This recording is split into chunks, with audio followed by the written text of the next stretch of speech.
അദ്ദേഹത്തിന് ഇത് ചോദിക്കുകയാണ്. നിങ്ങൾ സാധാരണക്കാർ ചോദിക്കും, ആരെങ്കിലും ഇപ്പൊ ഓഫീസിൽ നിന്നൊരു കത്ത് സീല് വെക്കുമ്പോ ആ സീല് വെക്കണ ആളെ എന്തിനാ വെക്കണേ? ഇത് അവസാനിപ്പിക്കാനാ വെക്കല്? ആ സീല് വെക്കുന്ന ഓഫീസിന്റെ ഓതറൈസേഷൻ ആണ്, അതിന്റെ അധികാരപ്പെടുത്തലാണ്. ഈ വിധത്തിലുള്ള പ്രയോഗങ്ങൾ പെട്ടെന്ന് പൊടിക്കൈ കൊണ്ട് ജനങ്ങളെ തെറ്റിദ്ധരിപ്പിക്കുമ്പോൾ ഒരു പ്രൊജക്ഷൻ എന്ന് പറയുന്നു മനഃശാസ്ത്രത്തിന്റെ ഭാഷയിൽ താൻ ജനങ്ങളെ തെറ്റിദ്ധരിപ്പിക്കുകയാണെന്ന് ശരിക്കറിയാം. അതുകൊണ്ട് ആ അടിച്ചമർത്തപ്പെടുന്ന ആ വികാരത്തെ അതിന്റെ ഡിപ്രസീവ് ആയിട്ട് എന്താ പറയുന്നത്? കാദിയനികൾ തെറ്റിദ്ധരിപ്പിക്കുകയാണെന്നാ പറയുന്നത്. ഞാൻ ഇത്രയും പറഞ്ഞത് അദ്ദേഹം പറഞ്ഞതിനെ എടുത്തുദ്ധരിച്ചിട്ടാണ്. എവിടെയെങ്കിലും നിങ്ങൾക്ക് തെറ്റിദ്ധാരണ ഉണ്ടാവുണ്ടോ? ഞാൻ ഇവിടുന്ന് പോകുന്നില്ല, എന്നോട് ചോദിച്ചോ, നാളെ മറ്റന്നാൾ കണ്ണൂരുണ്ട്, അവിടെ വന്ന് നിങ്ങൾക്ക് ചോദിക്കാം. നിങ്ങൾ അവിടെ വെച്ച് പ്രസംഗിച്ചപ്പോൾ ഇങ്ങനെ പറഞ്ഞത് ഒരു സീൽ അവസാനിപ്പിക്കാനുള്ള സീലാണ് ഇത്, നിങ്ങൾക്ക് കണ്ടൂടെ എന്ന് ചോദിക്കാം.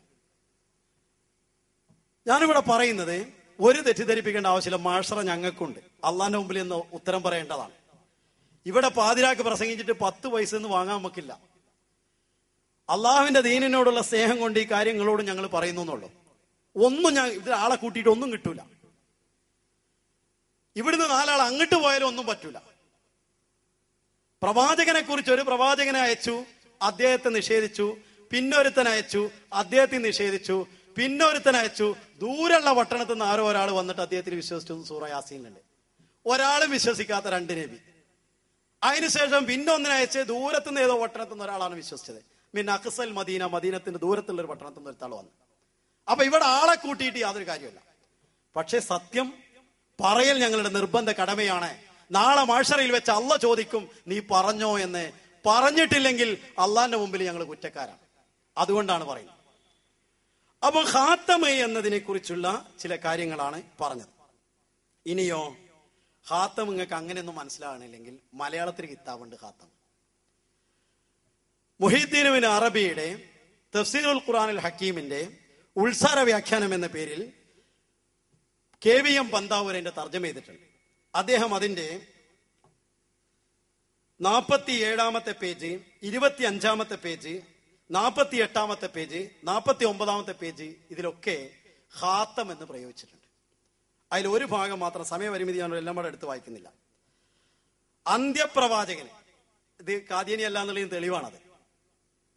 നബി തിരുമേനിയെ ഖാത്തമുൻ നബി എന്ന് അദ്ദേഹം പറയുന്നില്ല. അത് അങ്ങനെ തന്നെയാണ്. എന്താന്ന് ഞാൻ പറയാം. അന്ത്യപ്രവാചകന് മറ്റു പ്രവാചകന്മാരെ സംബന്ധിച്ചിടത്തോളം അവരുടെ എല്ലാം മുദ്ര എന്ന അത്യുന്നത പദവിയാണുള്ളത്. ഖാത്തമുൻ നബീൻ എന്ന പദം കൊണ്ട് ആലങ്കാരികമായിട്ട് അന്ത്യം എന്ന് പറയാന്നല്ലാതെ വേറെ അന്ത്യപ്രവാചകൻ എന്ന് പറയാൻ ഖുർആനിൽ ഒറ്റ വചനം എവിടെയില്ല. ഇവിടെ പറയാണ്, അന്ത്യപ്രവാചകന് മറ്റു പ്രവാചകന്മാരെ സംബന്ധിച്ചിടത്തോളം അവരുടെ എല്ലാം മുദ്ര എന്ന അത്യുന്നത പദവിയാണുള്ളത്. മറ്റു പ്രവാചകന്മാരുടെ എല്ലാം മുഴുവൻ മഹത്വങ്ങളും ഉൾക്കൊള്ളുന്ന പദവിയാണിത്. ഈ മഹത്വങ്ങളെല്ലാം അന്ത്യപ്രവാചകന്റെ സമുദായത്തിലെ ഓരോ യുഗത്തിലെ ഔലിയാക്കന്മാർക്കും അനന്തരാവകാശമായി ലഭിക്കുന്നു. ഈ ഔലിയാക്കളിൽ നിന്ന് ഓരോ യുഗത്തിലും ഔലിയാക്കളുടെ മുദ്ര ഖാത്തമുൽ ഔലിയ എന്ന് ബ്രാക്കറ്റിൽ എന്ന പദവിയുള്ള ഒരു വലി ഉണ്ടായിരിക്കും. അതിനുശേഷം അദ്ദേഹം പിന്നീട് പറയുന്നു, ഷെയ്ഖുൽ അക്ബർ മുഹീദ്ദീൻ ഇബ്നു അറബി റഹ്മത്തുള്ളാഹി അലൈഹിക്ക് ഖാത്തമുൽ ഔലിയ എന്ന ഈ ബഹുമതി ലഭിച്ചിട്ടുണ്ട്. ഔലിയാക്കളുടെ യോഗ്യതയെല്ലാം പൂർണ്ണമായി സമ്മേളിച്ച പുണ്യാത്മാവ് എന്നാണ് ഈ ബഹുമതിക്കർത്ഥം. തഫ്സീലുൽ ഖുർആൻ വാള്യം 1 പേജ് 47. ഇത് മലയാളത്തിലെ ഖാത്തം പറഞ്ഞതാണ്. ഇനി മലയാളത്തിൽ മാത്രം ഖാത്തം പറഞ്ഞാൽ ശരിയാവില്ലല്ലോ. ഖാത്തം എന്ന് മുദ്ര, അതിന് എന്താ സാക്ഷാലർത്ഥം എന്നതിൽ സംശയമില്ല. നഴ്സറി കിതാബ് ബുക്കുകളിലെ സീലിന്റെ അടിയിൽ ഖാത്തം എന്ന് എഴുതി വെച്ചിട്ടുണ്ട്. അതേസമയത്ത് കൂട്ടത്തിൽ അവസാനം വരുന്ന ഒരാള്, ഇപ്പൊ ബഹാദുർ ഷാ ജഫർ മുഗൾ ചക്രവർത്തിമാരിൽ അവസാനത്തെ ആളാണ്. ലോകത്തൊരുത്തനും ഖാത്തമുൽ മലിക് എന്നോ മുലൂക്ക് എന്നോ ഖാത്തമുൽ മുലൂക്ക് എന്ന് അദ്ദേഹത്തെ കുറിച്ച് പറഞ്ഞിട്ടില്ല. അവസാനത്തെ ആളാണ് ബഹാദുർ ഷാ ജഫർ മുഗൾ ചക്രവർത്തിമാരിൽ എന്ന് ആർക്കും പറയാൻ തോന്നിയിട്ടില്ല. ഖാത്തം അത് വലിയ ശ്രേഷ്ഠതയാണ്.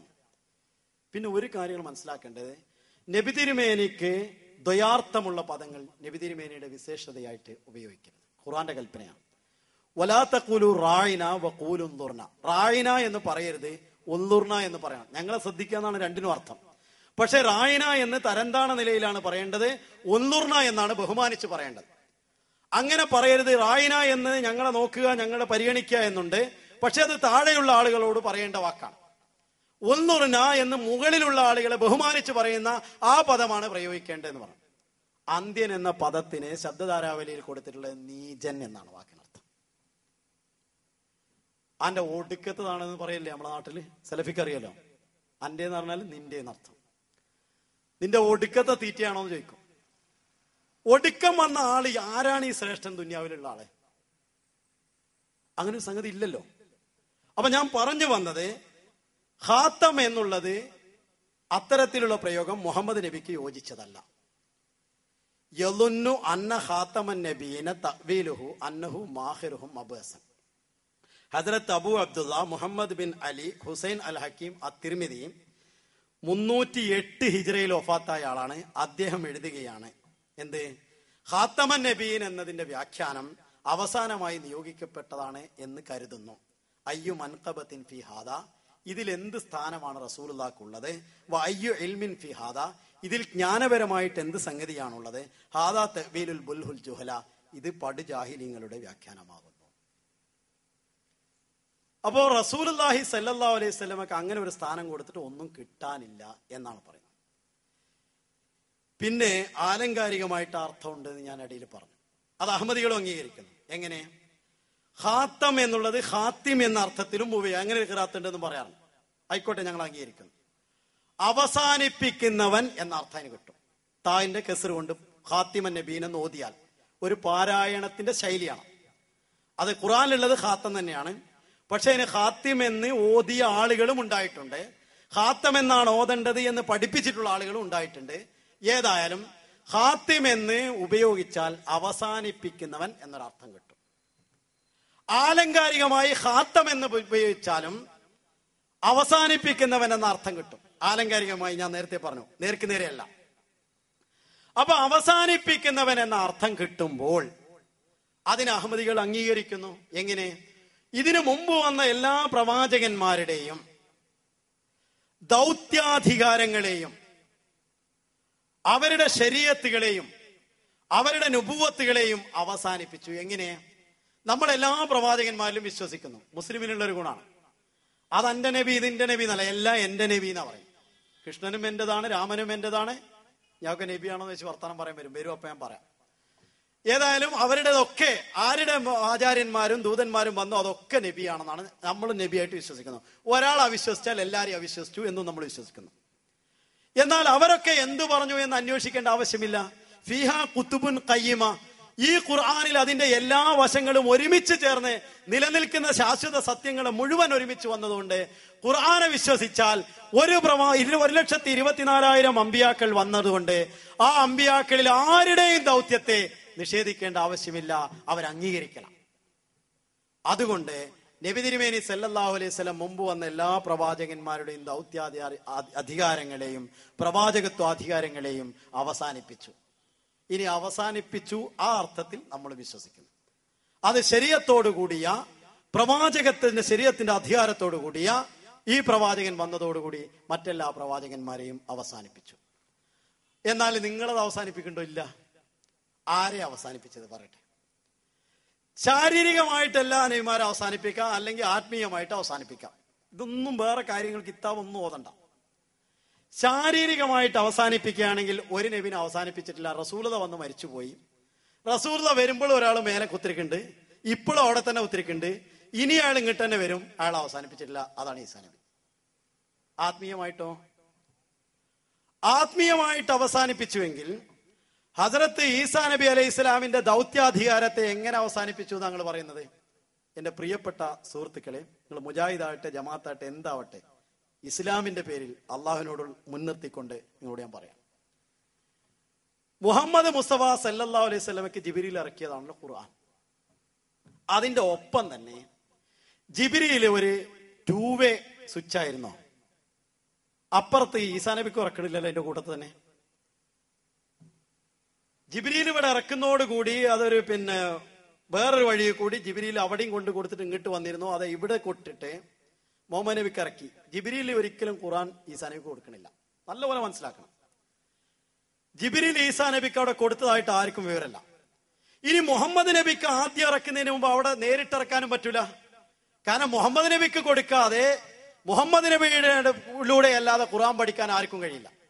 അപ്പൊ മുഹമ്മദ് നബിക്ക് ഇറക്കാതെ ജിബ്രീൽ നേരിട്ട് ആകാശത്തിൽ കൊടുക്കാൻ നിവൃത്തിയില്ല. പിന്നെയോ മുഹമ്മദ് നബിക്ക് ഇറക്കിയത് തിരിച്ച് ജിബ്രീലിനെ അങ്ങോട്ട് ചൊല്ലിക്കൊടുത്ത് ജിബ്രീൽ അവിടെ പോയിട്ട് പിന്നെ ചൊല്ലിക്കൊടുത്ത പരിപാടി ഉണ്ടായിട്ടുണ്ടോ? അതും ഉണ്ടായിട്ടില്ല.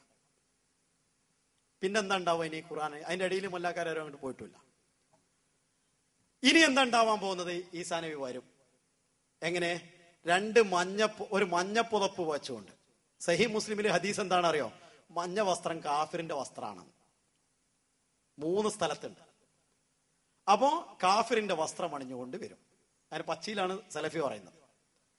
എന്നിട്ടോ അവിടുന്ന് വരുന്നത് മിനാറം വരെ എത്തും. മിനാറം വരെ വന്ന ആള് പിന്നെ അവിടുന്ന് ഇറങ്ങാൻ അതിന്റെ മിനാറത്തിൽ ഇറങ്ങിയിരിക്കുകയാണ്. അവിടുന്ന് ചില ആളുകൾ പറയുന്നത് കോണി വെച്ചു കൊടുക്കുന്നതാണ്. വെച്ചു കൊടുക്കട്ടെ, ഇറങ്ങി വന്ന്. ഈ ഖുർആന് ജിബ്രീൽ അപ്പ വന്നിട്ട് അള്ള പറയാണ് ഖുർആൻ അനുസരിച്ച് അമല് ചെയ്തോ എന്നൊരു വഹി ഇറങ്ങാൻ നമുക്ക് വിചാരിക്കാം. അപ്പോഴും വഹി വന്നില്ലേ? അതല്ല, ജിബ്രീൽ രണ്ടാമത് ഖുർആൻ ഇറക്കി കൊടുക്കും. അപ്പോഴും മുഹമ്മദിനെ പിൻപറ്റാതെ അല്ലേ അത് കിട്ടുന്നത്? അതല്ല, ഇദ്ദേഹം കിതാബ് ഓതാന് സലഫി സെന്ററുകളിൽ പോവോ? അതോ ഖുർആൻ സ്റ്റഡി സെന്ററിൽ പോവോ ജമാഅത്തേരെ? അതല്ലോ പള്ളി ദർസുകളിൽ മുദരിസിങ്ങളുടെ പിന്നാലെ പോയിട്ട് ഓതുവോ? എന്താ ചെയ്യങ്ങൾ പറയും. ഇതൊന്നും ചെയ്യൂലെങ്കിൽ ഇവിടെ മൂസ മുസ്ലിയാരെ കൂടെ ഒരു ഈസ മുസ്ലിയാരെ ആവശ്യം എന്താ? ഇവിടെ ഈസാ നബി വരുമ്പോ നബി നിങ്ങൾ പറയണില്ല. പിന്നെന്താ പറയണേ? പഴയ നബി. ആദ്യമൊക്കെ നബി അല്ലാന്നും പറഞ്ഞിരുന്നു. മൻകാല ബി സലബി നുബുവത്തി ഫഖദ് കഫറ ഹഖൻ. മറ്റേ മധുസൈ പറഞ്ഞ റിട്ടയർഡ് നബി എന്നാ. റിട്ടയർഡ് പോലീസുകാർ വരുമ്പോ പഴയ സ്ഥാനമൊന്നും ഉണ്ടാവില്ല, നല്ലൊരു പോലീസുകാരനാണല്ലോ എന്ന്. ദയവേദന്റെ പോലീസുകാരൻ എന്നോട് ഇറങ്ങാറായത്. ഞാൻ അയാൾ പറഞ്ഞത് പറയാണ്, എനിക്ക് നിങ്ങളോടൊന്നുമില്ല. പറയുന്നത് എന്താണ്? റിട്ടയർഡ് നബി ആയിട്ടാ വരിക. ഇപ്പൊ നബിയൊക്കെ ആയിരിക്കും, പക്ഷെ റിട്ടയർഡ് ആണ്. അങ്ങനെ നബി റിട്ടയർഡ് ആണ് ചരിത്രം. സലഫി അത് പറയാൻ പേടിച്ച്. എന്താണെന്നറിയോ? സലഫികളുടെ ആചാര്യനായ നവാബ് സിദ്ദീഖ് ഹസൻ ഖാൻ സാഹിബ് പറയുകയാണ്, മൻകാല ബി സലബി നുബുവത്തിഹി ഫഖദ് കഫറ ഹഖ കമാ സറഹ ബിഹി സുയൂത്തിയും. തന്റെ ഹുജജുൽ കിറാമ എന്ന ഗ്രന്ഥത്തിൽ അദ്ദേഹത്തിന് നബിയില്ലാതെയാണ് നബുവത്ത് അതിൽ നിന്ന് പിടിച്ചു പറിക്കപ്പെട്ടു എന്ന് ആരെങ്കിലും പറഞ്ഞാൽ അവൻ ഹക്കായ കാഫിറാണെന്ന്. അത് സുയൂത്തി ഇമാം വിവരിച്ചതുപോലെ. അപ്പൊ അതുകൊണ്ട് നബി അല്ലാതെ ഞങ്ങൾക്ക് വാദമല്ല. പിന്നെന്താ ഉള്ളത്? പഴയതല്ല, പഴയതാണെന്ന്. പുതിയ നുബുവത്ത് അദ്ദേഹം ഇവിടെ അഭിമുഖീകരിക്കുന്ന സമൂഹം പുതിയ സമൂഹം. ഇസ്രായേലിയർക്കല്ല ഓതി കൊടുക്കുന്നത്, മുസ്ലിം സമൂഹത്തിന് മുഴുവനാണ് കൊടുക്കുന്നത്, അഥവാ ലോകത്തിന് മൊത്തമാണ്. അപ്പൊ അദ്ദേഹത്തിന്റെ സംബോധിത സമൂഹം പുതിയത്. അദ്ദേഹം ഇവിടെ പഠിപ്പിക്കേണ്ടതോ അമ്മക്കും ബി കിതാബി റബ്ബിക്കും അസ്സവജല്ല വബി സുന്നത്തി നബിയിക്കും എന്നാണ് മുസ്ലിമിൽ കാണുന്നത്. അള്ളാഹുവിന്റെ ഗ്രന്ഥവും ഖുർആനും അതേപോലെ റസൂലുള്ളാഹി സ്വല്ലല്ലാഹു അലൈഹി വസല്ലമയുടെ സുന്നത്തുമാണ് പഠിപ്പിക്കേണ്ടത്. അല്ല പന്നിനെ കൊല്ലലും അതിനെ ചുറ്റിയെടുത്തിട്ട് പിന്നാലെ അടക്കലും വാളെടുത്തിട്ട് വെട്ടലും അതൊന്നല്ല പണി. ഇവിടെ ഖുർആനും സുന്നത്തും പഠിപ്പിക്കുന്നതിന് വേണ്ടി ആ ഖുർആൻ ജിബ്രീൽ മുഖേന അദ്ദേഹത്തിന് കിട്ടണം. കിട്ടുകയാണെങ്കിൽ വഹിയാണ്. അങ്ങനെ അദ്ദേഹം വന്ന് ഈ സുന്നത്തനുസരിച്ച് അവർക്ക് പഠിപ്പിക്കുമ്പോൾ അദ്ദേഹത്തിന്റെ സംബോധിത സമുദായം പുതിയത്, അദ്ദേഹത്തിന് കിട്ടിയ സന്ദേശവും പുതിയത്. ഖുർആനാണല്ലോ. ഇനി എന്താ ബാക്കിയുള്ളതെന്നറിയോ? ഖാത്തമുൻ നബിന്റെ അർത്ഥത്തിൽ ബാക്കിയുള്ളത് മുഹമ്മദ് നബി നബിയായി വന്നതിന് ശേഷം പ്രവാചകൻ ആകാവുന്ന ഒരാളെ പ്രസവിക്കുകയില്ല എന്നാണ്. അത് ഇബ്രാഹിമിനെ പ്രസവിച്ചപ്പോൾ ഇല്ലാതാവും ചെയ്ത്. അങ്ങനെ ഉണ്ടെങ്കിൽ തന്നെ ലവാഷലക്കാന സിദ്ദീഖൻ നബിയാറല്ല. ഇബ്രാഹിം കുട്ടി മരിച്ചു പോയപ്പോ അതിനെ ചൂണ്ടിക്കൊണ്ടെന്ന് അള്ളാഹ് പറഞ്ഞു, റസൂലുള്ളാഹി എന്ത് പറഞ്ഞു? ഇദ്ദേഹം ജീവിച്ചിരിക്കുന്നുവെങ്കിൽ നബിയാകുമായിരുന്നു, ജീവിച്ചിരുന്നുവെങ്കിൽ നബിയാകുമായിരുന്നു. ആ പ്രസവിക്കൂല, അറിയാൻ പറ്റൂല, പ്രസവിച്ച്. എന്താണ് ഇതിനർത്ഥം? അപ്പൊ ആത്മീയമായും ഭൗതികമായിട്ടും ഒരു നബിയെ അവസാനിപ്പിച്ചിട്ടില്ല എന്നാണ് ഈ പറയണത്. എന്നാൽ അഹമ്മദിയ ജമാഅത്ത് ആലങ്കാരികമായി അർത്ഥവും എടുക്കുന്നു, അവസാനിപ്പിച്ചു എന്നാണ് പറഞ്ഞത്. അങ്ങനെ മീർദാ സാഹിബ് പറഞ്ഞ ഭാഗങ്ങളൊക്കെ എടുത്തിട്ട് സലഫി അറിയുന്നു ഇതാ ഖാത്തമുൻ നബി എന്ന് മീർദാ സാഹിബ് പറഞ്ഞിട്ടുണ്ട്. അതിലേക്ക് ഞാൻ തിരിച്ചു വരാനുണ്ട്. ഇനി ഖാത്തമുൻ നബിയിനുള്ള ചില ഹദീസുകൾ ഉദ്ധരിച്ചപ്പോൾ സലഫിക്ക് അത് അരോചകമായി തോന്നി. ഇത് സഹീഹല്ല, അത് ലൈഫാണ് എന്നാണ്. എൻ്റെ പ്രിയ സഹോദരങ്ങളെ, ഇതിൻ്റെ കീറുകൾ എന്ന് പറയും ഞങ്ങൾ ഭാഷയിൽ. അതിൻ്റെ വളരെ സൂക്ഷ്മമായ ജ്ഞാനങ്ങളിലേക്ക് കൊണ്ടുപോകാൻ എനിക്ക് അല്പം പ്രയാസമുണ്ട്. കാരണം നിങ്ങൾക്ക് ഒരു ആവശ്യമില്ലാത്ത സാധനമാണത്. ഇപ്പോൾ ഉദാഹരണമായിട്ട് ഹദീസ് എങ്ങനെയാണ് ഇവർ അളക്കുന്നവരോ ആ തത്വശാസ്ത്രം കുറ്റമറ്റതാണ് എന്ന നിലയിലാണ് ഇവിടെ പ്രമാണമായിട്ട് ഉദ്ധരിക്കുന്നത്. അഹമ്മദികൾ ഉദ്ധരിക്കുന്ന ഹദീസിന് ഇത് ഹദീസ് അല്ല, ഇത് അസറാണ് എന്ന് പറഞ്ഞു. അതായത് സഹാബത്തിന്റെയോ ആരുടെയെങ്കിലും ഒരു കൗലാണ്, ഹദീസ് ഗ്രന്ഥങ്ങളിൽ വന്നാണ്. അതിന് ഹദീസ് അല്ല എന്ന് പറഞ്ഞു. ഞങ്ങള് ലൗആഷ ലക്കാന സിദ്ദീഖൻ നബിയ എന്ന് പറഞ്ഞത് റസൂലുള്ളാഹി സല്ലല്ലാഹു അലൈഹി വസല്ലം തങ്ങളുടെ ഹദീസ് ഉദ്ധരിച്ചു. അതിനെതിരിൽ അദ്ദേഹം കൊണ്ടുവരുന്ന ഒരു അസറ. പ്രസംഗം കേട്ടാൽ എനിക്ക് മനസ്സിലാവും. അതൊരു സഹാബിയുടെ കൗലിനെ കൊണ്ടുവരണം. അദ്ദേഹത്തിന് ഇതൊക്കെ കൊണ്ടുവരാം, പക്ഷെ നമുക്ക് കൊണ്ടുവരാൻ പാടില്ല. എന്താ അദ്ദേഹം പറയുന്ന സംഗതി എന്താ അറിയാം? ഒരാള് വീട്ടിലേക്ക് ഒരു ഭിക്ഷക്കാരൻ കയറി വന്നു. അയാൾ തിരിച്ചു പോകുമ്പോഴാണ് വീട്ടുകാരൻ ഇങ്ങോട്ട് കയറി വരുന്നത്. അപ്പൊ എന്താ വെച്ചു, എവിടെ പോണ വെച്ചു? അല്ല, ഞാൻ വീട്ടിൽ പോയി എന്തെങ്കിലും കിട്ടുമെന്ന് വിചാരിച്ചു. എന്തായാലും പറഞ്ഞു വെച്ചു, ഒന്നും കിട്ടൂല, ഒന്നുമില്ല പറഞ്ഞു. ആരാത് പറഞ്ഞു വെച്ചു? അല്ല, വീട്ടിലുള്ള പെണ്ണ് പറഞ്ഞു. അത് അവരാ പറയല്, ഇവിടെ വന്നു. ഞാൻ അയാൾ അകത്ത് പോയി. വീട്ടിൽ കാലൊക്കെ നീട്ടി കസേരയിൽ ഇങ്ങനെ കുത്തിരുന്നു. കുറച്ചു നേരം കഴിഞ്ഞപ്പോൾ പറഞ്ഞു, അല്ല ഞാൻ വന്ന കാര്യം എന്തെന്ന് വെച്ചു. അല്ല, എന്തേലും വരണം, ഇവിടെ ഒന്നുമില്ല. അപ്പൊ അതന്നെയല്ലേ അവരും പറഞ്ഞു വെച്ചു. അത് ഞാനാ പറയണ്ടെന്ന്. അങ്ങനെ അവര് പറയലാന്ന്. അസർ പറയാനുള്ള ആള് ഞാനാണ്. നിങ്ങളെങ്ങനെ ഖാദിയാനി പറയുന്നതാണ് എന്നോട് സലഫി ചോദിക്കുന്നത്. സലഫിക്ക് എല്ലാ അസറും പറയാം. വഹി ഇറങ്ങില്ല എന്നുള്ളതിന് എന്താ പറഞ്ഞറിയോ? അള്ളാഹു അള്ളാഹു ഈസയിലേക്ക് വഹി ഇറക്കുമെന്ന് റസൂലുള്ള പറഞ്ഞു. അതിനെ ഉമ്മ അയിമന്റെ അസർ കൊണ്ടാണ് കണ്ണിക്കുന്നത്. ഉമ്മ അയിമൻ പറഞ്ഞിക്കണ് വഹി ഇനി ഇറങ്ങൂല. ഞാനാ പറയണ്ടേ, നിങ്ങളല്ല എന്നാണ്. സലഫിക്ക് എന്തോ ആവാ, ഏത് സർക്കസും ആവാ. ഹദീസ് നിദാന നിരൂപണ ശാസ്ത്രപ്രകാരം ഉദാഹരണമായി 6 റാവിന്റെ ആയിരിക്കട്ടെ. തൽക്കാലം എന്നോട് ക്ഷമിക്കണേ, എന്നോട് പറയാണ്. മുഹമ്മദ് അഹമ്മദിൽ നിന്ന്, അഹമ്മദ് ഹസനിൽ നിന്ന്, ഹസന് ഇബ്രാഹിമിൽ നിന്ന്, ഇബ്രാഹിം ഹുസൈനിൽ നിന്ന് കേട്ടു. ഇത് നമ്മുടെ കയ്യിൽ കിട്ടിയത് 300 കൊല്ലം കഴിഞ്ഞിട്ടാണ്. ഇങ്ങനെ കേട്ട് എന്ന് പറഞ്ഞാൽ കൈ കിട്ടുന്നത് 300-200 കൊല്ലം കഴിഞ്ഞിട്ടാണ്. റസൂലുള്ളാഹിന്റെ കാലത്തൊന്നും എഴുതി വെച്ചിട്ട് ആരെങ്കിലും എഴുതി വെച്ചിട്ട്, പക്ഷെ അത് ഹദീസ് പ്രചാരത്തിലെത്തുന്നില്ല. 194 ഹിജറയിലാണ് ബുഖാരി ജനിക്കണ തന്നെ. അതിനുശേഷമാണ് അദ്ദേഹം കിതാബ് എഴുതുന്നത്. അതിന് മുമ്പ് മോത്ത ഇമാം മാലിക് ഉണ്ട്, അത് ഒരു ഭാഗത്തുണ്ട്. ഈ ഹദീസ് ഗ്രന്ഥങ്ങളൊക്കെ ഇപ്പൊ സിഹാവു സിത്താറിയും ആൾക്കാർ ഒരു 6 പ്രമാണ ഗ്രന്ഥങ്ങൾ. ആദ്യം 2 ഉള്ളൂ സഹീഹൈൻ ഉണ്ടായിരുന്നു. പിന്നെ ബാക്കിയുള്ളതിനോട് പരിശോധിച്ചോ 3 പിന്നെ 40 പിന്നെ ഒന്നുകൂടി പരിശോധിച്ചു സിഹാവുൽ ഹംസയായി. ഇപ്പൊ അവസാനത്തെ പരിശോധനത്തിൽ സിഹാന്റെ കൂട്ടത്തിൽ 6 ഉൾപ്പെടുത്താനാക്കി. നിങ്ങളൊക്കെ വിചാരിക്കുന്നതൊക്കെ അന്ന് തന്നെ അങ്ങനെ 6 ഒന്നിച്ചിറങ്ങിയാന്നൊക്കെ ആൾക്കാർ ധരിച്ച മാറിയിട്ടില്ല പറയണട്ടോ. അങ്ങനെ ഇത് സിഹാഹാണോ എന്ന് പരിശോധിക്കുന്നത് എങ്ങനെ അറിയാം? 100-200 കൊല്ലങ്ങൾക്ക് ശേഷം ഇന്നവൻ ഇന്നാളിൽ നിന്ന് ഇന്നാളിൽ നിന്ന് കേട്ട് എന്ന് പറഞ്ഞ് വന്ന് ആ കേട്ട് എന്ന് പറഞ്ഞ ആൾക്കാരെ കുറിച്ച് പിന്നെ കുറെ ആൾക്കാരെ കാലം കഴിയുമ്പോൾ ആൾക്കാർ ചരിത്രം എഴുതി. എങ്ങനെ? അയാൾ ശരിയാണോ തെറ്റാണോ? അപ്പൊ ഒരാളെ കുറിച്ച് ഒരാൾ പറയണ കാന ബാലു തസാഹുലി, അയാൾ ചില കാര്യങ്ങൾ മറക്കാറുണ്ടായിരുന്നു. കാന യുദല്ലിസു, അദ്ദേഹം ചില കാര്യങ്ങൾ കെട്ടി പിന്നെ കൃത്രിമമായി പറയാറുണ്ടായിരുന്നു. ഇങ്ങനെ ഒരാളെ കുറിച്ച് പറഞ്ഞാൽ, ഈ ഇടയിലുള്ള ഒരു കണ്ണിയിൽ ഒരാളെ കുറിച്ച് പറഞ്ഞതാരെ പിന്നെ ഒരാൾ വന്നിട്ടാണ് ഈ പറയണത്. അയാൾ പറഞ്ഞത് കൊണ്ട് ഈ ഹദീസ് നമുക്ക് എടുക്കാൻ പറ്റൂല, അതിലൊരാൾ ലൈഫാണ്. ഇയാൾ ഈ പറഞ്ഞോ ലൈഫല്ല എന്നാരെയാ പറഞ്ഞത്? 200-300 കൊല്ലം കഴിഞ്ഞിട്ട് പിന്നെ എഴുതണോൻ അവനെ കുറിച്ച് പറയാൻ പിന്നെ ആരാ അധികാരം കൊടുത്തത്? ആ ശാസ്ത്രത്തെ പരിഹസിക്കല്ല, ഇത് കുറ്റമറ്റതാണ്, അതാണ് എടുക്കേണ്ടത്. ഇതാണ് മുജാഹിദിന്റെ വാദം. ഖുർആൻ മനസ്സിലാക്കണമെങ്കിൽ ഹദീസ് നോക്കണം. ഹദീസ് നോക്കണമെങ്കിലോ ഈ നിദാന നിരൂപണ ശാസ്ത്രം, സഹാബ്, അസ്മാഉ റിജാലും ഉസൂലുൽ ഹദീസ് ഒക്കെ നോക്കണം എന്നാണ്. ആ നോക്കുന്നത് ഇതാണ് എന്നാ ഞങ്ങളോട് പറയാണ്. ഉബയ്യ് ബിൻ കഅബ് റളിയല്ലാഹു തആല അൻഹു പറയുന്നു, തിർമിദിയിലുള്ള ഹദീസാണ്. തിർമിദി ബാബുൽ മനാഖിബ്, ഉബയ്യ് ബിൻ കഅബിന്റെ മനാഖിബിനെ കുറിച്ച് വിവരിക്കുന്ന ഹദീസിലാണ്. എന്താ പറഞ്ഞത്? ഖാലലി ഇന്നല്ലാഹ തആല അമറനി അൻ അഖറ അലൈക്കൽ ഖുർആൻ. അല്ലാഹു എന്നോട് പറഞ്ഞു, കഅബിനോട് റസൂലുള്ളാഹി പറയാണ്, അല്ലാഹു എന്നോട് പറഞ്ഞു നിനക്ക് ഖുർആൻ ഓതി തരണമെന്ന്. അദ്ദേഹം പറഞ്ഞു, അങ്ങനെ ഖുർആൻ ഓതി കൊടുത്ത്. അള്ളാഹ് പറഞ്ഞിട്ട് ഓതി കൊടുക്കണം, വെറുതെ ഓതി കൊടുക്കല്ല. അള്ളാഹ് എന്നോട് പറഞ്ഞു, വഹി അറിയിച്ചു, നിനക്ക് ഓതിത്തരണമെന്ന്. അങ്ങനെ ഞാൻ ഓതിത്തരാണെന്ന് പറഞ്ഞു. എന്നിട്ട് ഓതുന്നത് എന്താ അറിയോ?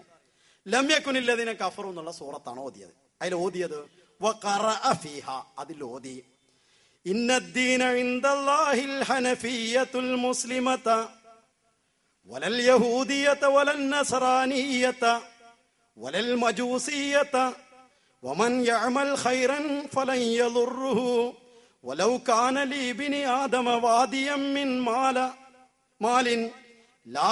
ഇത് കുറെ നീണ്ടുപോയ ആയത്താണ്, ഇല്ലാത്ത ആയത്താണ്. ഞാൻ ഓതിയിട്ട് അടങ്ങാറാണ്. ലംയക്കുനില്ലദീന കഫറു എന്ന സൂറത്ത് ഓതി. അതിൽ ഞാൻ ഈ പറഞ്ഞ ആയത്തുണ്ടായിരുന്നു. ഖുറാനിലുണ്ടോ? അത് ആയത്തുണ്ടോ? മുജാഹിദ് പറയുന്ന ഞാൻ അവരെ കുറ്റം പറയില്ല. ഈ നിദാന നിരൂപണ ശാസ്ത്രം സലഫി പറയുന്ന പെരുമ്പറ അടിക്കുന്ന സാധനം ഉണ്ടല്ലോ, അത് കുറ്റമറ്റതാണെങ്കിൽ ഈ ഹദീസിലെ ഒരൊറ്റ റാവിയെയും ഒരു വിധത്തിലും ആക്ഷേപത്തിന് അർഹമാകാത്ത, ജുർഹ് ചെയ്യപ്പെടാത്ത റാവികളാണുള്ളത്. നിരൂപണ നിദാന ശാസ്ത്രപ്രകാരം തള്ളാൻ പറ്റാത്ത ഹദീസാണ്. അപ്പൊ എന്ത് ചെയ്യണം? ഈ ഹദീസ് ശരിയായതുകൊണ്ട് ഖുറാനിലെ ആയത്തും കൂടി ഓതണം. അല്ലെങ്കിലോ ഖുറാനെതിരായി വന്നതുകൊണ്ട് ഇത് കൊണ്ടുപോയി വലിച്ചെറിയണം. അല്ലെങ്കിലോ ഈ പറഞ്ഞത് അതിന്റെ വ്യാഖ്യാനമായിട്ട് റസൂലുള്ളാഹി പറഞ്ഞതാണെന്ന് മനസ്സിലാക്കണം. ഞാൻ പറഞ്ഞത് എന്താണെന്ന് വെച്ചാൽ, ഈ നിദാന നിരൂപണ ശാസ്ത്രത്തെ വെച്ചുകൊണ്ട് അത് കുറ്റമറ്റതാണെന്ന് തെളിയിക്കുന്നത് വരെ അത് ലൈഫാണ്, ഇത് സഹിയാണെന്ന് ഞങ്ങളോട് പറയണ്ട. ദുർബലമായ ഹദീസുകൾ വാറോലകൾ വെച്ചാണ് ഖാദിയാനികൾ അവരുടെ പ്രസ്ഥാനത്തെ സ്ഥാപിക്കുന്നത്. മസലി വ മസലുൽ അംബിയാഇ മിൻ ഖബലി, എനിക്ക് മുമ്പുള്ള പ്രവാചകന്മാരുടെയും ഉപമ ഒരു ബിൽഡിംഗ് ആണ്, ഒരു കെട്ടിടമാണെന്ന് സലഫി പറയുന്നു. അതിലെ 2 റാവി ലൈഫാണ്. ഹദീസ് കള്ള ഹദീസാണെന്ന് അതിന് പറയാം ടെക്നിക്കൽ ടൈമില്. ഞാൻ കള്ള ഹദീസാന്ന് പറയില്ല, നിങ്ങളെ ടെക്നിക്കൽ ടൈമില്. അപ്പൊ എന്തായി? നോട്ടല്ലേ എന്ന് ചോദിച്ചപ്പോ കള്ളനോട്ടാണെന്ന്. എന്നാലും നോട്ടല്ലേ? എന്റെ ടൈമിലല്ല, നിങ്ങളുടെ ടൈമിൽ. എനിക്കത് ദഈഫല്ല, ഞാനതിന് വ്യാഖ്യാനം പറയും.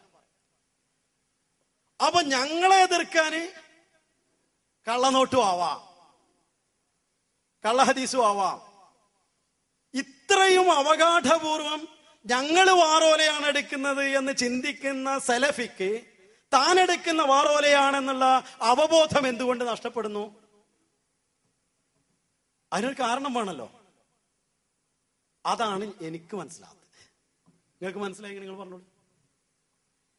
ഒരേ ഒരു കാര്യം മാത്രമേ ഉള്ളൂ എന്തെങ്കിലും മനസ്സിലാകാൻ പറ്റിയത്, അവരിഷ്ടപ്പെടാത്ത പ്രവാചകന്മാർ വരുമ്പോൾ അവരെ എതിർക്കുന്നു. ഖുർആൻ പറഞ്ഞിട്ടുണ്ട്, അതുകൊണ്ട് എതിർക്കുന്നു എന്നേ പറയാൻ പറ്റുള്ളൂ. ഇനിയോ അതിനേക്കാൾ രസകരമായ മറ്റൊരു സംഭവം കൂടി ഹദീസിന്റെ ഗ്രന്ഥങ്ങളെ കുറിച്ച് പറയുമ്പോൾ നിങ്ങളുടെ മുമ്പിൽ വെക്കാനുണ്ട്.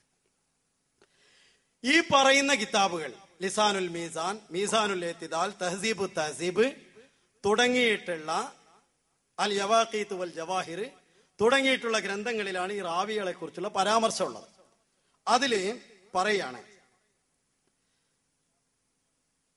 ഇബ്രാഹിം ഇബ്നു അബ്ദുല്ലാഹി ഇബ്നു മുഹമ്മദ് എന്ന ഒരു റാവി, അദ്ദേഹത്തെ കുറിച്ച് തഹസീബിൽ എഴുതുകയാണ്, സഅമ ഇബ്നു ഖത്താനുൻ ഇന്നഹു ലഈഫുൻ.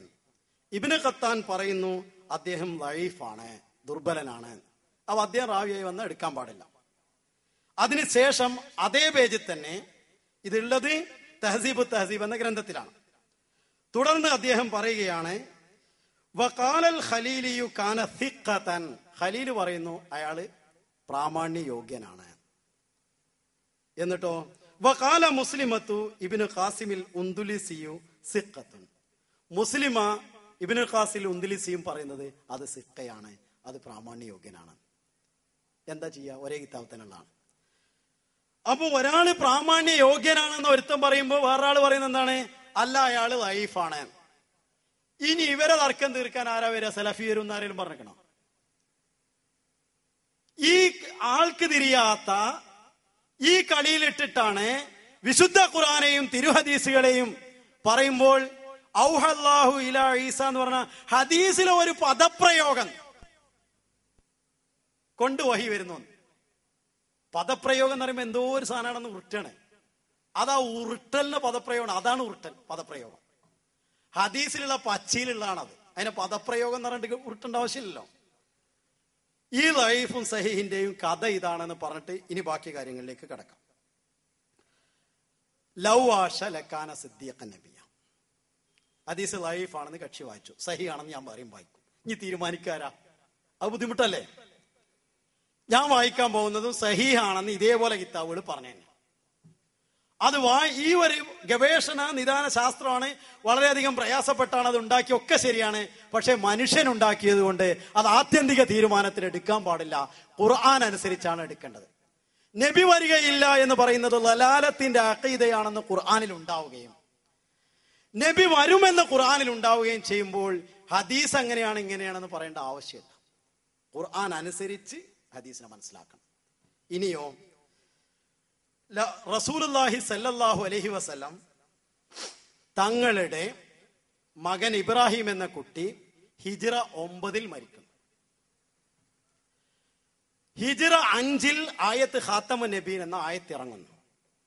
ആ ആയത്തിറങ്ങി തുടർന്നുള്ള 4 വർഷങ്ങളിലും റമദാൻ വരുമ്പോൾ അതുവരെ ഇറങ്ങിയ ആയത്തുകൾ ജിബ്രീൽ രണ്ടാമത് ഇറക്കി കൊടുക്കുന്നത് കൊണ്ട് ഖാത്തമുൻ നബീൻ 4 പ്രാവശ്യം വീണ്ടും അള്ളാഹു ഇറക്കി കൊടുത്തു.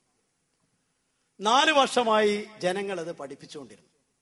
എന്നിട്ട് ഇബ്രാഹിം മരിച്ചപ്പോൾ അദ്ദേഹം ജീവിച്ചിരുന്നുവെങ്കിൽ നബിയാകുമായിരുന്നു എന്ന് റസൂലുള്ളാഹി പറയുമ്പോൾ റസൂലുള്ളാഹി സല്ലല്ലാഹു അലൈഹി വസല്ലം തങ്ങളുടെ ജവാമിഉൽ കലിം, ചെറിയ വാക്കുകൾ കൊണ്ട് എക്സ്പ്ലാൻഡഡ് ലാംഗ്വേജ്, വളരെ പ്രവിശാലമായ അർത്ഥങ്ങൾ ഉപയോഗിക്കുന്ന ആളായിരുന്നു റസൂലുള്ളാഹി സ്വല്ലല്ലാഹു അലൈഹി വസല്ലം.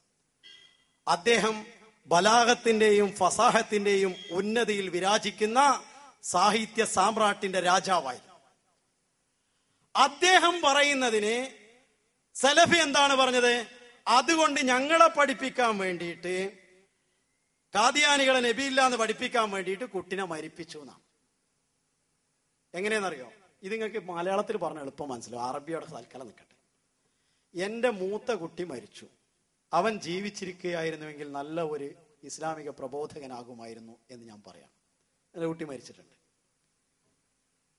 അതിന്റെ അർത്ഥം അതുകൊണ്ടാണ് കുട്ടി മരിച്ചതെന്ന്. എന്റെ കുട്ടി ജീവിച്ചിരിക്കുകയാണെങ്കിൽ അയാൾ PhD ചെയ്യുമായിരുന്നു, അയാൾ നല്ല പഠിച്ചു വന്നൊരു കുട്ടിയായിരുന്നു, പോസ്റ്റ് ഗ്രാജുവേഷനൊക്കെ കഴിഞ്ഞ് എനിക്ക് PhDക്ക് വിടാനായിരുന്നു ആഗ്രഹം എന്ന് പറഞ്ഞ് അത് ജീവിച്ചിരിക്കുകയാണെങ്കിൽ PhD ആകുമായിരുന്നു പറഞ്ഞാൽ അതുകൊണ്ട് കുട്ടി മരിച്ചു എന്നാ. ഇതല്ലേ ഭാഷയുടെ പ്രയോഗം? മുഹമ്മദ് നബി മാത്രം കുത്തന ഭാഷ ഉപയോഗിക്കുക. അങ്ങനെയാണെങ്കിൽ റസൂലുള്ളാഹി പറയേണ്ടത് എങ്ങനെയായിരുന്നു അറിയാം? ലവാഷ ഇബ്രാഹിമു ലമാകാന നബിയൻ ലി അന്നി ഖാത്തമൻ നബിയെ എന്ന് പറയണം. ഇബ്രാഹിം ജീവിച്ചിരിപ്പുണ്ടെങ്കിലും നബിയാകുമായിരുന്നില്ല, കാരണം ഞാൻ ഖാത്തമുൻ നബിയനാണ് എന്നാണ് പറയുന്നത്.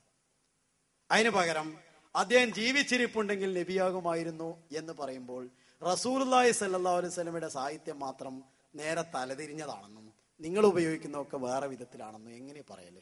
മനുഷ്യൻ ഉപയോഗിക്കുന്ന ഭാഷയിൽ റസൂൽ ഉപയോഗിച്ച്, അറബികൾ ഉപയോഗിക്കുന്ന ഭാഷയിൽ റസൂൽ ഉപയോഗിച്ച്, അങ്ങനെ അറബിയിലൊരു ആളെങ്കിലും ഉപയോഗിച്ചെങ്കിൽ കേട്ടിട്ടുണ്ടോ? ഖുർആനിൽ ഏതെങ്കിലും ആയത്തുണ്ടോ അങ്ങനെ? അതിനായത്തൊക്കെ ഓതിയിട്ട് വാ അപ്പൊ ബാക്കി ഞാൻ പറയും. ഇനി ഈ ഹദീസിലെ സഹീഹല്ല, അതിൽ ഒരു റാവി കുഴപ്പക്കാരനാണ് എന്നാണ് സലഫിയുടെ കണ്ടുപിടുത്തം. ഞാൻ ഹദീസിനെ കുറിച്ച് റസൂലുള്ളാഹി സ്വല്ലല്ലാഹു അലൈഹി വസല്ലം അത് ഓതിയിരുന്നു, റസൂൽ തിരുമേനി പറഞ്ഞതാണ് പറഞ്ഞത്. ഇനി ഹദീസിന്റെ സിഹത്ത്, അത് സഹീഹാണെന്നുള്ളതിന് തെളിവാണ് വെക്കുന്നത്. ഷിഹാബ് അൽ ബൈളാവി ഈ ഹദീസിനെ കുറിച്ച് പറയുന്നു. എന്താണ്?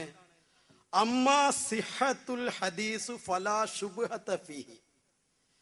ഈ ഹദീസിന്റെ സഹീഹാണ് എന്ന കാര്യത്തിൽ, അത് ശരിയാണ് എന്ന കാര്യത്തിൽ യാതൊരു വിധത്തിലുള്ള സംശയവുമില്ല. ലി അന്നഹു, കാരണം റവാഹു ഇബ്നു മാജ, ഇബ്നു മാജ അതിനെ ഉദ്ധരിച്ചിട്ടുണ്ട്. വഗൈറുഹു, മറ്റുള്ളവരും ഉദ്ധരിച്ചിട്ടുണ്ട്. കമാ ദക്കറഹു ഇബ്നു ഹജറിൻ, ഇബ്നു ഹജർ പറഞ്ഞതുപോലെ, അത് ഉദ്ധരിച്ചതുപോലെ. അപ്പൊ ഇത് സഹിയാണ് എന്ന് വേറൊരാൾ എഴുതുന്നു, തെറ്റാണെന്ന് വേറെ കക്ഷി എഴുതാണ്. ഇനിയോ മുല്ല അലിയുൽ ഖാരി ഹദീസിനെ, മുല്ല അലിയുൽ ഖാരി ഹദീസിന്റെ സമുന്നത പണ്ഡിതന്മാരിൽ ഒരാളാണ്. ഈ ഹദീസിനെ ഉദ്ധരിച്ചുകൊണ്ട് അദ്ദേഹം പറയാണ്, ലഹു തുറുഖുൻ സലാസുൻ യുഖവ്വ ബഅ്ളുഹാ ബിബഅ്ളിൻ. ഈ ഹദീസ് 3 വിധത്തിൽ, 3 രീതിയിൽ വന്നിട്ടുണ്ട്. 3 വിധത്തിലാണ് ഇത് ഉദ്ധരിക്കപ്പെട്ടിട്ടുള്ളത്, റിവായത്ത് ചെയ്യപ്പെട്ടിട്ടുള്ളത്. അത് 3ഉം ഒന്നൊന്നിനെ കൂടുതൽ ശക്തിപ്പെടുത്തുന്ന വിധത്തിലാണ്.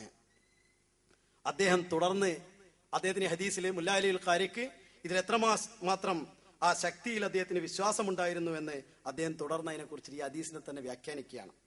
ഫലാ യുനാഖിലു ഖൗലുഹു തആല ഖാത്തമൻ നബിയ്യൻ. ഇത് ഖാത്തമൻ നബിയൻ എന്ന ആയത്തിന് വിരുദ്ധമല്ല. ലൗവാഷ ലക്കാന സിദ്ദീഖൻ നബിയ, ഇബ്രാഹിം എന്ന കുട്ടി ജീവിച്ചിരുന്നുവെങ്കിൽ സിദ്ദീഖായ നബിയാകുമായിരുന്നു എന്ന് പറഞ്ഞത് ഖാത്തമൻ നബിയൻ എന്ന ആയത്തിന് എതിരല്ല. സലഫി ലൈഫാണെന്ന് കണ്ടുപിടിച്ച ഹദീസിന് മുല്ലാ അലിയുൽ ഖാരിയെ പോലുള്ള സമുന്നത ഹദീസിന്റെ പണ്ഡിതന്മാർ നിരൂപണ നിദാന ശാസ്ത്രത്തിൽ അഗ്രഗണ്യന്മാരാണെന്ന് അവരെക്കുറിച്ച് ലോകം അംഗീകരിച്ചിട്ടുള്ള പണ്ഡിതനാണ് പറയുന്നത് ഖാത്തമൻ നബീൻ എന്ന ആയത്തിന് വിരുദ്ധമല്ല. കാരണം ഇതിൽ മാന, അങ്ങനെയാണെങ്കിൽ അതിന്റെ അർത്ഥം അന്നഹു ലാ യഅതി നബിയുൻ ബഅദഹു യൻസഹു മില്ലത്തുഹു വലം യകും മിൻ ഉമ്മത്തിഹി. അദ്ദേഹത്തിന് ശേഷം അദ്ദേഹത്തിന്റെ ശരീഅത്തിനെ മൻസൂഖ് ചെയ്യുന്ന, മില്ലത്തിനെ മൻസൂഖ് ചെയ്യുന്ന ഒരു പ്രവാചകനായി വരികയില്ല ഇബ്രാഹിം എന്നും അദ്ദേഹത്തിന്റെ ഉമ്മത്തിലല്ലാത്ത ഒരു പ്രവാചകനായിട്ടും അദ്ദേഹത്തിന് വരാൻ സാധ്യതയില്ല എന്നുമാണ് അതിനർത്ഥം. മറ്റ് ഹദീസിന്റെ പണ്ഡിതന്മാർ പറഞ്ഞത് ലൗവാഷ ലക്കാന സിദ്ദീഖൻ നബിയ എന്ന് പറഞ്ഞതിന് ലക്കാന മിൻ അത്ബാഇഹി, റസൂലുള്ളാഹി സ്വല്ലല്ലാഹു അലൈഹി വസല്ലമയെ പിൻപറ്റി വരുന്ന പ്രവാചകൻ എന്നാണ് അതുകൊണ്ട് ഉദ്ദേശിച്ചത്.